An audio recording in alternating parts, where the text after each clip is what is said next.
Bueno, en este video vamos a ver lo que es una ALU y cómo se estructura en un programa llamado ActiveHDL. En este proyecto lo que se trata de hacer es una unidad aritmético-lógica de 8 bits, conocida como ALU. En inglés, Arithmetic Logic Unit, en español, una unidad aritmética lógica. Y la implementaremos a partir del lenguaje VHDL en ActiveHDL, como ya se mencionó. VHDL es un lenguaje de descripción y modelado diseñado para describir en forma en que los humanos y las máquinas puedan leer y entender la funcionalidad y la organización de sistemas hardware digitales, placas de circuitos y componentes. Como podemos ver, este es el programa ActiveHDL en el cual me estoy basando en el Student Edition. Como pueden ver, este es el cuerpo de la ALU con sus distintos componentes. Del lado izquierdo tenemos todos los archivos que componen a la ALU. Existen dos formas de describir el comportamiento, ya sea estructural y comportamental. El estructural puede ser usado como un lenguaje de netlist normal y corriente, donde se especifican por un lado los componentes del sistema y por otro sus interconexiones. El comportamental, por otro lado, también se puede utilizar para la descripción comportamental o funcional de un circuito, y se puede dividir en dos. Estas dos formas comportamentales de describir circuitos son la de flujo de datos y la algorítmica.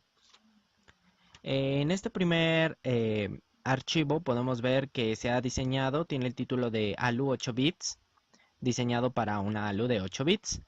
Es propiedad mía de Italo Caro.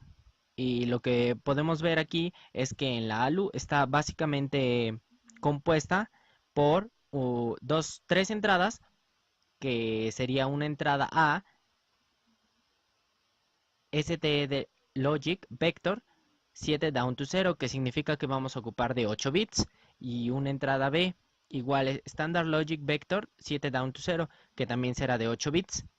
Y como podemos ver, tenemos una operación como entrada, ya que va a seleccionar qué, qué es lo que vamos a hacer en esta ALU, ya sea una suma, una multiplicación o una resta. Y una salida R, igualmente Standard Logic Vector, que va a ser de 15 down to 0, es decir, de 16 bits, ya que si elegimos una multiplicación, esta va a tener que usar los 8 bits por 8 bits, ya que nos daría un total de 16 bits. Como podemos empezar, aquí tenemos el archivo de suma llamado add 8 bits. Es muy importante mencionar, ya que cómo se compone en esta forma. Casi todos mis archivos que utilicé fueron de una forma estructural, ya que se tienen varias partes en las que componen a esta parte, como por ejemplo se describe la librería que utilizamos una IEEE, donde usamos una librería Standard Logic 1164, otra que es Standard Logic Arit, y una más que utilizamos es Standard Logic Unsigned.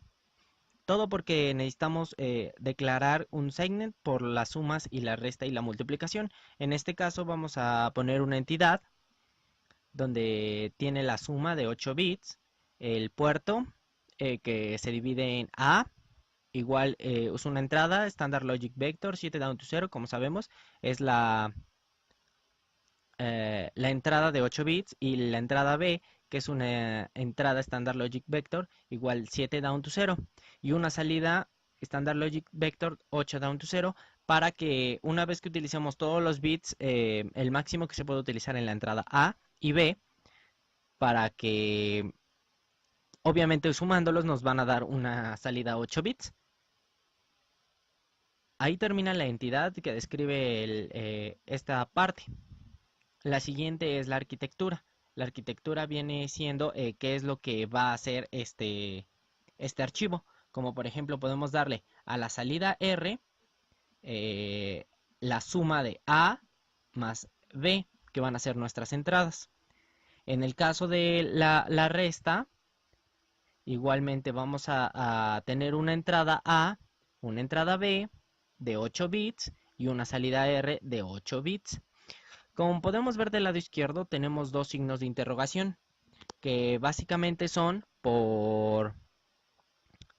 porque el programa tiene un pequeño detalle, como si tuviera un error, ya que la salida R no la identifica como 8 down to 0, que significa que no la identifica como para sumar 8 bits más 8 bits. Entonces, correctamente el programa nos debería decir 7 down to 0, pero necesitamos un bit más para saber cuándo estos ya se hayan sumado, por eso le agregamos 8 bits, ya que el programa no nos indica ningún error, se puede seguir utilizando. El siguiente es la multiplicación. De igual manera, vamos a tener la librería y la entidad. La entidad de la multiplicación va a ser de A, una entrada igual 7 down to 0, y una B, 7 down to 0. Pero aquí en este caso, la salida, como ya se había comentado, va a ser de 15 down to 0, siendo los 16 bits que necesitamos por si la suma total bueno, el máximo de bits para cada entrada se multiplicase con la otra. Igual, definimos nuestra arquitectura para nuestra multiplicación, ya que R va a ser A por B. Igualmente, como se vio en la suma, en la resta, tenemos una de A menos B. Bueno, lo siguiente que podemos ver es que vamos a utilizar un flip-flop. Un flip-flop son dispositivos con memoria más comúnmente utilizados. Sus características principales son que asumen solamente uno de dos posibles estados de salida. Otra es que tienen un par de salidas que son complemento uno de la otra. Y el otro punto es que tienen una o más entradas que pueden causar el estado del flip-flop cambie.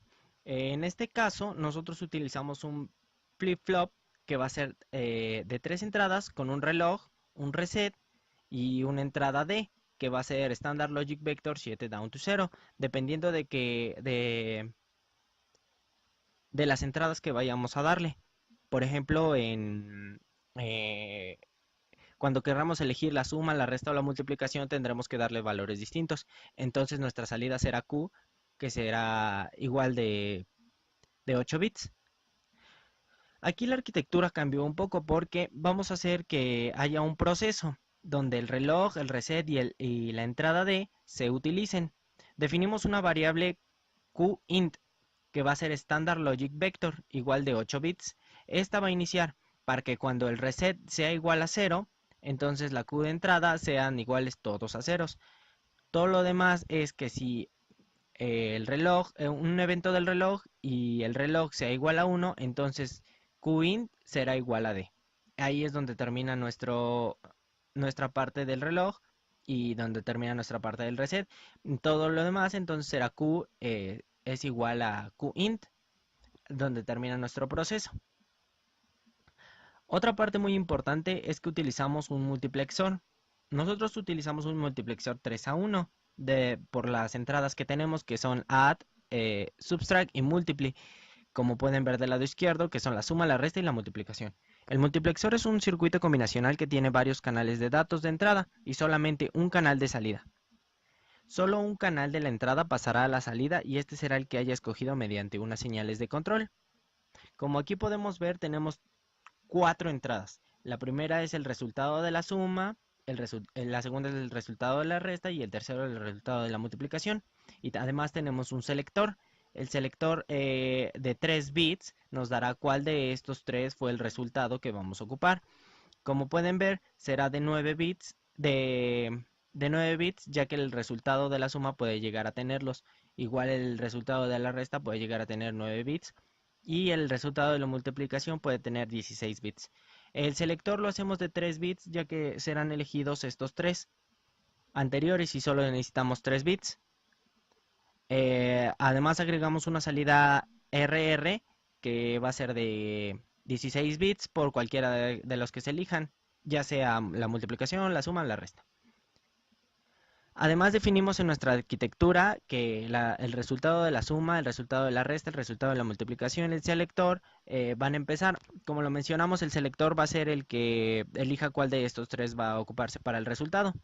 Si el selector marca 0, 0, 0, entonces R, el resultado de esta parte del multiplexor va a ser la suma.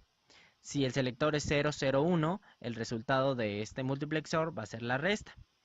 Y si el selector tiene 0, 1, 0, entonces el resultado va a ser el de la multiplicación. Perdón, se mencionaba que era de 2 bits, no, son de 3 bits, ya que después vamos a agregar más componentes que necesite este sistema.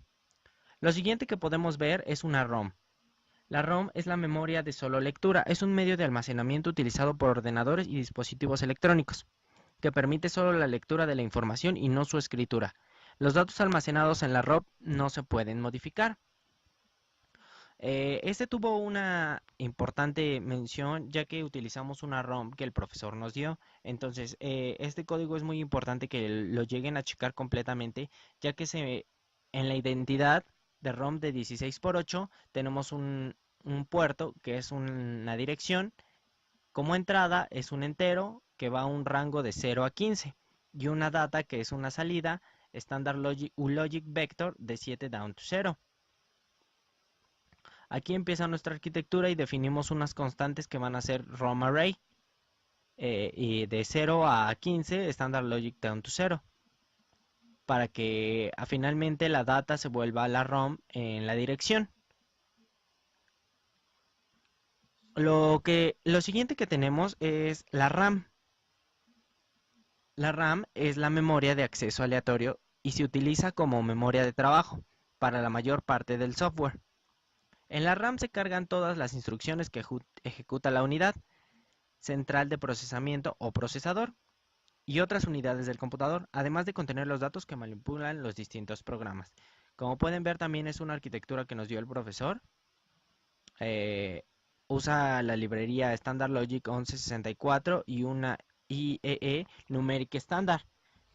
Las entidades se dividen por el puerto único de la RAM para VHDL, una dirección, una data para escribir, para que sea posible escribirlo, y un reloj, además de una salida que va a mandar la data, es decir, los datos como salida. La arquitectura es para darle igual un tipo de RAM array y aún así utilizar un estándar logic vector. El RAM array está todo descrito en esta parte, ya que son los datos que se van a ocupar. El proceso se utilizará el reloj de la RAM para iniciar. Y como aquí se describe, esta parte fue un poco complicada ya que los datos de la RAM son muy complejos. Entonces tuvimos que analizarlo de manera rápida para poder seguir con el proyecto. También utilizamos un ancho de banda o test bench de la RAM. Esto lo entiendo más bien como si fuera una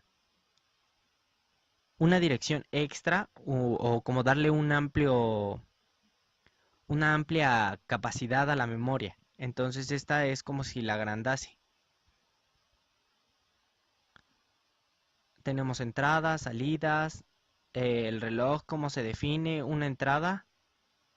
Todo se ocupa como lo teníamos en el puerto único de la RAM. Todo este proceso lo necesitamos para que podamos escribir en la memoria RAM. Finalmente tenemos un core de 8 bits en los cuales teníamos ciertas dudas porque se ocupan todos los antiguos archivos que se describieron como los tenemos del lado derecho. Si queremos utilizar estos símbolos, solamente tenemos que darle clic en este Show Symbols Toolbox y nos mostraría lo que son todos los archivos que hemos creado de la ALU de 8 bits library. Entonces cada uno se va a ir tomando o se va a ir seleccionando para que lo podamos poner en esta parte. Y aquí es donde vamos a estructurar. Pero ciertamente vamos a ponerlo en otro video ya que es una parte más complicada que deberíamos escribir. Esto sería todo por esta parte para explicar lo que es una ALU.